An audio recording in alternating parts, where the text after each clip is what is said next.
நான் மட்டும் இல்லை, தமிழ் திரையில் இருக்கக்கூடிய எல்லா தயாரிப்பாளர்களும் படைப்பாளிகளும் நொந்து போயிருக்கு. அழகு தரும் மூலிகைகள், ஆரோக்கியம் தரும் மருத்துவர்கள். Doctor Srivarma's. MCR Pure Cotton Club, formals and casual shirts. GT Holidays, South India's #1 travel brand. வந்து ரொம்ப கஷ்டப்பட்டு தான் இப்போ அந்த டேட்டை ஃபிக்ஸ் பண்ணியிருக்கீங்கிறது எங்களுக்கு தெரியும். அதுக்கு முன்னாடி நடந்த விஷயங்கள் பற்றி நீங்கள் சொன்னால் தான் நல்லா இருக்கும்னு நினைக்கிறேன். ஒரே படத்துக்கு கொண்டாந்து 800 திரையில 1000 திரையில போடுறது, மீதி படத்துக்கு ஒன்றுமே இல்லாமல் போயிடுறது, அது மக்கள் மேலே திணிக்கிற ஒரு பெரிய வன்கொடுமை இல்லையா? அது உங்களுக்கே இவ்வளோ கஷ்டங்கள் இருக்குது அப்படிங்கிற அது இருக்குங்க. முதல் முறையாக வந்துட்டு தயாரிக்கிற இல்லை, வரவே முடியாதுங்க. வரவே முடியாது. 5.5 மாதம் ஆச்சு இந்த படம் வந்து ஒருத்தர் வாங்கி திரையரங்கில் அது கவனிக்கப்பட்டு வசூல் வந்தால் மட்டும்தான் ஓடிடி அதெல்லாம் வாங்கப்படும், இல்லாட்டா அது வராது. நமக்கு ஒரு 150 திரை கிடச்சிதுன்னா அதில் பார்த்துட்டு இடம் கிடைக்காம வருவாங்கல்ல, அதில் ஒரு கூட்டம் வருமே அப்படின்னு நினச்சி தான் வெளியிடுறாங்க. வேறு வழி என்ன செய்ய முடியும்? நீங்கள் வந்து சாதி பெருமை, சாதிக்காகவே வாழறது, சாதி இல்லாமல் நம்ம இல்லை, இதெல்லாம் இதுதான் இந்த வாழ்க்கை, நம்ம வாழ்க்கையாக இருந்திருக்கு. இது திடீர்னு உருவானதில்லை. அது இப்போ தற்காலத்தில் வர்ற சினிமாக்கள் வந்து அதை கேள்வி எழுப்புது. மனசுக்குள்ளே இருக்குது, அதை செயல் வடிவில் செய்யறதுக்கு தான் அவன் போராடி. அவன் பேசிட்டான்னா ஒன்றுமே இல்லை. அவ்வளவு தூரம் அவன் வந்து தாக்குதல் உள்ளாக இருக்கான், வாழ்க்கையை இழந்திருக்கான், வாழ்க்கையை பாதிக்கப்பட்டிருக்கான். அவன் அதிகமாக பேச மாட்டான். நீங்கள் சொன்னார் எனக்கு வந்து தாக்கத்தை ஏற்படுத்துனுச்சு அப்படின்னு சொல்லலாம். உறைஞ்சிடுங்க அப்படியே. இல்லை, அது மாதிரி எத்தனை ஊரில் நடந்திருக்கு, எத்தனை பேருக்கு நடந்திருக்கு. நடிக்கணும்னு ஆசைப்படுறவங்க, டைரக்ட் பண்ணணும்னு ஆசைப்படுறவங்க எத்தனை பேர் இருக்காங்க. இவ்வளோ பிரச்சனையை தாண்டி ஏன் எல்லாருமே கேமரா பண்ணிக்கிட்டு எடிட்டிங் பண்ணிக்கிட்டு, டேய் இந்த பக்கம் கதவே கிடையாதுடா, எல்லாத்தையும் மூடிட்டாச்சுன்னா நான் எப்படி பதில் சொல்லுவேன்? வருங்க, திறப்புங்க, இல்லைன்னா நான் வேறு வழியாக போவாங்க. சார், படம் நாங்கள் பார்த்துட்டோம். எங்களுக்கு முக்கியமான சில சீன்ஸ்லாம் இருக்குது, அதை பற்றி கண்டிப்பாக பேசுவோம். உங்களை பாதித்த காட்சி என்னென்னு தெரிஞ்சுக்கலாமா? நீங்கள் வந்து சாதி பெருமை, பிறகு வந்து சாதிக்காகவே வாழறது, சாதி இல்லாமல் நம்ம இல்லை, இதெல்லாம் இதுதான் இந்த வாழ்க்கை, நம்ம வாழ்க்கையாக இருந்திருக்கு. இது திடீர்னு உருவானதில்லை. நீங்கள் தொல்காப்பிய காலங்கள்லேருந்து, சங்க இலக்கியங்கள்லேருந்து அதுதான் வழி நடத்திக்கிட்டே வந்துக்கிட்டே இருக்குது. அப்போ இந்த படங்கள் வந்து அது இப்போ தற்காலத்தில் வர்ற சினிமாக்கள் வந்து அதை கேள்வி எழுப்புது. அதெல்லாம் சரிதானா? அதனால் இவ்வளோ பேர் கஷ்டப்படுறாங்க, இத்தனை பேரோட வாழ்க்கை அழியுது அப்படின்னு சிந்திக்க வைக்குது இல்லை? அதை விட படைப்பு என்ன வேணும்? அதனால் முழு படமே எனக்கு அது ரொம்ப ஒரு முக்கியமான படமாக தான் தோணுது. அது இளையராஜா இசையமைச்சே தான் இதனுடைய சிறப்பாக நான் கருதுகிறேன். விஜித் வந்து இதில் வந்து உரையாடலே குறைவு. நீங்கள் அது மனசுக்குள்ளே இருக்குது, அதை செயல் வடிவில் செய்யறதுக்கு தான் அவன் போராடிக்கிட்டு இருக்கான். அவன் பேசிட்டான்னா ஒன்றுமே இல்லை. அதனால் அந்த வசனம் குறைவாக இருக்கிறது தான் படத்தோட சரி. அது என்ன, அது ரொம்ப, ஏன்னா அவ்வளவு தூரம் அவன் வந்து தாக்குதல் உள்ளாக இருக்கான், வாழ்க்கையை இழந்திருக்கான், வாழ்க்கையை பாதிக்கப்பட்டிருக்கான். அவன் அதிகமாக பேச மாட்டான். எனக்கு மகனாக இல்லை, அந்த ஜீவா வேற விஜித் வேற தான் நான் பார்க்குறேன். நிச்சயமா. முள்ளுக்காட்டில் ஒரு சீன் வரும், அந்த சீன் உங்களுக்கு கண்டிப்பாக தெரிஞ்சிருக்கும். அது ஆக்சுவலாக வந்து நீங்கள் சொன்ன மாதிரி எனக்கு வந்து தாக்கத்தை ஏற்படுத்துனுச்சு அப்படின்னே சொல்லலாம். அப்புறம் அந்த பஞ்சாயத்து உறைஞ்சிடுங்க அப்படியே. இல்லை, அது மாதிரி எத்தனை ஊரில் நடந்திருக்கு, இத்தனை பேருக்கு நடந்திருக்கு. நம்ம ஸ்க்ரீனில் பார்க்குறோம், உண்மையாகவே ஊரில் நடக்குது இல்லை? நான் வந்துங்க இந்த சிறப்பு காட்சி போட்டோம் இல்லையா, என் நண்பர் ஒருத்தர் வந்தார். அவர் வந்து இப்போ இங்கே இந்த 4 தென் மாநிலங்களில் இருக்கிற அந்த பட்டாளம் இராணுவத்தில் இருக்கிற உயர் அதிகாரிகளில் ஒரு 2வது ஆள் அவர் அந்த பதவியில். அவர் சும்மா கூப்பிட்டு வந்துட்டாருங்க. அவர் மனைவியும் வந்தாங்க. படம் பார்த்துட்டு அவங்க போகவே இல்லை, எல்லோரும் போயிட்டாங்க. நாங்கள் கிளம்பணும், நின்று தவிக்கிறார் இங்கேயும். சார் நான் ஏதாவது சொல்லணும் சார், சொல்லணும். என்னன்னா அப்போ அவர் சொல்கிறாரு, நான் வந்து என் பொண்ணுக்கு வந்து கல்யாணத்துக்கு மாப்பிள்ளை பார்த்துட்ருக்கேன், 5.5 மாதமாக ஓடிக்கிட்டுருக்கு. ஆனால் இந்த படம் பார்த்த உடனே எனக்கு ரொம்ப அவமானமாகி போச்சு. நான் நிச்சயமாக என் பொண்ணுக்கோட விருப்பத்துக்கு தான் நான் விடுவேன். எனக்கு கௌரவமே வேணாம், என் பொண்ணோட வாழ்க்கை தான் முக்கியம். அது அவர் வந்து சொல்லிட்டே இருக்கார். நான் நேற்று விஜித் என்ன வரும்போது ஜீப்பில் வரும்போது அவர் ஏதோ வேலையில் இருக்கார். சார் இந்த படம் எனக்கு ரொம்ப தூங்குடாமல் பண்ணிடுச்சு சார். இது மாதிரி எத்தனை பெற்றோர்களுடைய கதை இது. ஏன்னா அடுத்த தலைமுறைக்கான ஒரு சினிமா.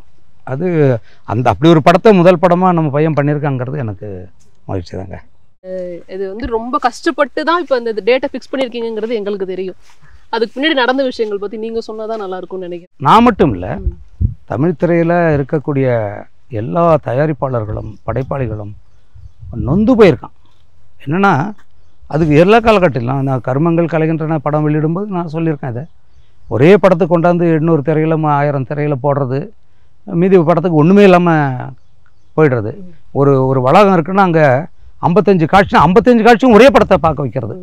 அது மக்கள் மேலே திணிக்கிற ஒரு பெரிய வன்கொடுமை இல்லையா? அது அவனுக்கு ஒரு சாய்ஸ் கொடுக்கணும் இல்லையா? அதையும் யாரும் கேள்வி கேட்க மாட்டேங்கிறாங்க. இத்தனை வழக்கறிஞர்கள் இருக்காங்க, இத்தனை நீதிபதிகள் இருக்காங்க, இதை கேட்கறது ஏன் கேட்க மாட்டீங்க? இதெல்லாம் யார் நாங்களே கேட்டுட்ருமா இல்லையா? அதுக்கு இருக்கு. அதுக்கு ரொம்ப ஒரு பிரபலமான இயக்குனர் தமிழ் சினிமாவில் நிறைய வெற்றி படங்களை கொடுத்துருக்கீங்க. உங்களுக்கே இவ்வளவு கஷ்டங்கள் இருக்கு அப்படிங்கிற அது இருக்குங்க. முதல் முறையா வந்துட்டு தயாரிக்கிற இல்ல வரவே முடியாதுங்க.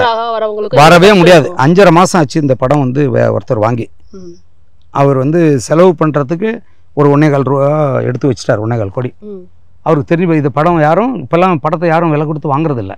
திரையரங்கில் அது கவனிக்கப்பட்டு வசூல் வந்தால் மட்டும்தான் ஓடிடி அதெல்லாம் வாங்கப்படும். இல்லாட்டா அது வராது. ஒரு ரவுடி இருந்தாருன்னா ஏய் போடா வந்து அடிச்சு எல்லாம் ஓடிடுறான் பாருங்க. இப்படி தான் இருக்குங்க. இங்கெல்லாம் வராது, நான் போயிட வேண்டியதான். இந்த ஒரு கொடுமையில தான் எல்லாரும் இருக்கான். பெரிய பெரிய படம், பெரிய பெரிய நிறுவனங்கள்.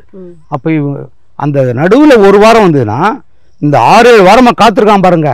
என்ன மாதிரி ஆளு மொத்தம் 60 பேரும் ஓடிறான். எல்லாரும் செத்தான். திருப்பி அவன் மேலே வரவு. அப்போ இதுக்கு ஒரு வரைமுறை பண்ணமா இல்லையா? அது யார் பண்ணுறது? நான் யோசித்து பார்த்தேன். 5ஆம் தேதி பெரிய படம் தான் வருது, உங்களுக்கு தக் லைஃப் வருது. எனக்கு வந்து இப்போ நானும் அந்த படத்தை போய் பார்ப்பேன்ல. ஏன்னா மணிரத்னம் இயக்கியிருக்காரு, கமலஹாசன் நடிச்சிருக்காரு, அப்புறம் அந்த தனுஷ் யார் சிம்பு நடிச்சிருக்காரு. இதெல்லாம் இருக்கு இல்லையா? அப்போ அது மாதிரி மக்கள் அதுதான் முதல்ல போவாங்க. ஆனாலும் நமக்கு ஒரு 150 திரை கிடச்சிதுன்னா அதில் பார்த்துட்டு இடம் கிடைக்காம வருவாங்கல்ல, அதில் ஒரு கூட்டம் வருமே அப்படின்னு நினச்சி தான் வெளியிடுறேன். வேறு வழி என்ன செய்ய முடியும்? புரியுதுங்களா? இப்போ அப்படிதான் நிலைமை இருக்கு. இப்போ அள்ளி கொட்டும் போது வழியுது பாருங்க, அதை எடுத்துக்கிற மாதிரி தான் ஆயிப்போச்சு. இது எல்லா இயக்குநர்களுக்கும் இந்த பிரச்சனை எங்க தமிழ் சினிமாவில் சந்திச்சுட்டு இருக்கிறத பார்க்க முடியுது. எல்லா சிறு இயக்குநர்கள், குடி இயக்குநர்கள் திரைப்படங்களை வச்சுட்டு ரிலீஸ் பண்ண முடியாம, எடுத்து முடிச்சுட்டு ரிலீஸ் பண்ண தயாரிப்பாளர்கள் எல்லாருமே பிரச்சனை இருக்குங்கிறத பார்க்க முடியுது. ஸோ ஒரு நீங்கள் வந்து ஃபர்ஸ்ட் வந்து இது நடிச்சிருக்கீங்க. நீங்கள் ஒரு எக்ஸ்பெக்டேஷனில் இருந்திருப்பீங்க, இந்த டேட்டில் ரிலீஸ் ஆயிரும் போயிடலாம் அப்படின்னு ஒரு. ஸோ திருப்பி தள்ளி போகும்போது இப்போ 5ஆம் தேதி வந்துடும், காட்ஸ் கிரேஸில் அடுத்தது நம்ம ரிலீஸ் பண்ணிடுவோங்கிறத வச்சுக்கலாம். ஸோ இப்படி தள்ளிலாம் போகும்போது எவ்வளோ தூரம் உங்களுக்கு அது ஹர்ட்ஃபுல் ஆகுதுன்னு தெரிஞ்சுக்கணும்னு நினைக்கிறேன்.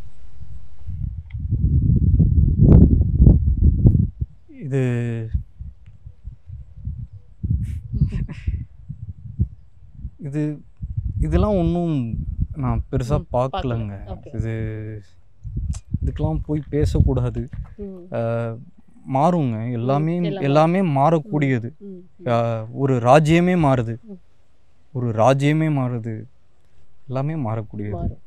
ஓகே. ஸோ அவர் ரொம்ப பாசிட்டிவாக இருக்கிறார் அவருடைய இதில். அப்படிதாங்க எல்லாருமே என்ன மாதிரி நடிக்கணும்னு ஆசைப்படுறவங்க, டைரக்ட் பண்ணணும்னு ஆசைப்படுறவங்க எத்தனை பேர் இருக்காங்க. எல்லாருக்கும் என்ன இதில் நாங்கள்லாம் வயசானாலும் வீட்டில் என்ன பிரச்சனை நடந்தாலும் கல்யாணம் பண்ணாமல் இவ்வளோ பிரச்சனையை தாண்டி ஏன் எல்லாருமே கேமரா பண்ணிக்கிட்டு எடிட்டிங் பண்ணிக்கிட்டு வெளியே போனால் எவ்வளோ சம்பாதிக்கலாம் ஏன் இருக்கும். இது மாதிரி நான் வச்சிருக்கிற நம்பிக்கை மாதிரி தானே எல்லாருமே வச்சுட்ருக்கோம். டேய் இந்த பக்கம் கதவே கிடையாதுடா, எல்லாத்தையும் மூடிட்டாச்சுன்னா நான் எப்படி பதில் சொல்லுவேன்? வருங்க, திறக்குங்க, இல்லைன்னா நான் வேறு வழியாக போவாங்க. அப்படிதானே எல்லாருமே நாங்கள் அப்படி தானே இருக்கோம். எல்லா இண்டஸ்ட்ரியிலையும் அப்படி தானே இருக்கும். மேலே இருக்கவங்க மட்டும்தாங்க இங்கே பிழைக்க முடியும், கீழே இருக்கவங்க எதுவுமே கிடையாதுங்கன்னா 80% இங்கே தானே இருக்காங்க. ஆமாம், 80% தான் கீழே இருக்கவங்க தான் 80% இருக்கும். ஆமாம், பிஹைண்ட் வுட்ஸில் ஒரு பொறுப்பாக அந்த கேள்வி கேட்குறது எனக்கு மகிழ்ச்சி. நீங்கள் வந்து இதை அதாவது முக்கியமான படம்னு உங்களுக்கு தெரியுது பார்த்ததால, அதனால் இப்படி ஒரு நிகழ்ச்சியை நீங்கள் வைக்கிறீங்க, இந்த கேள்வியை கேட்குறீங்க. எல்லாரும் பார்க்கணுங்கிற ஒரு ஆதங்கம் அக்கறை உங்களுக்கு இருக்கிறதா நான் உணர்றேன். இதை வந்து நிச்சயமாக அந்த மக்களுக்கு இதை கொண்டு சேர்க்க பார்க்குறோம். எங்களை ஆனால் முடிஞ்ச வரைக்கும். ஏன் நான் இது வந்து கேட்கணும்னு நினைக்கிறேன்னா, இந்த மாதிரி படங்களை நம்பி 1000 உழைப்பாளர்கள் அங்கே இருக்கிறாங்க, எவ்வளோ தொழிலாளர்கள் இருக்கிறாங்க. அப்படிங்கிறப்ப இது அவங்களோட வாழ்க்கையும் சேர்ந்து இருக்குங்கிறதுனால தான் இந்த கேள்வியை நான் வச்சேன். உங்ககிட்ட வைக்கும் போது அதுக்கான பதில் எனக்கு கிடைக்குங்கிறதுனால நான் வச்சேன், வேற எதுவும் இல்லை. நிறைய இல்லை, எங்களுக்கு ஒரு 150 திரையரங்கம் கொடுத்தா போதும். மீதி 1000க்கு மேற்பட்ட திரையரங்கம் தமிழ்நாட்டில் இருக்குது. மீதி எல்லாத்துலேயுமே 2 படம் தான் வருது. எல்லாத்துலையும் போட மாட்டாங்கல்ல. மீதி 150 கிடைக்கும்ல. அதில் நம்ம படம் கவனிக்கப்படும். தவிர தனியாக வர்றதால இப்படி ஒரு படம் வருதுன்னு தெரியும். 10 படத்தோடு வந்தால் தெரியாமல் போகும். அதுவும் ஒரு காரணம் இல்லை? சரிதானே?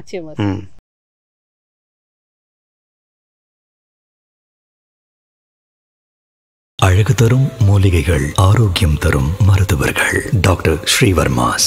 MCR Pure Cotton Club, formals and casual shirts.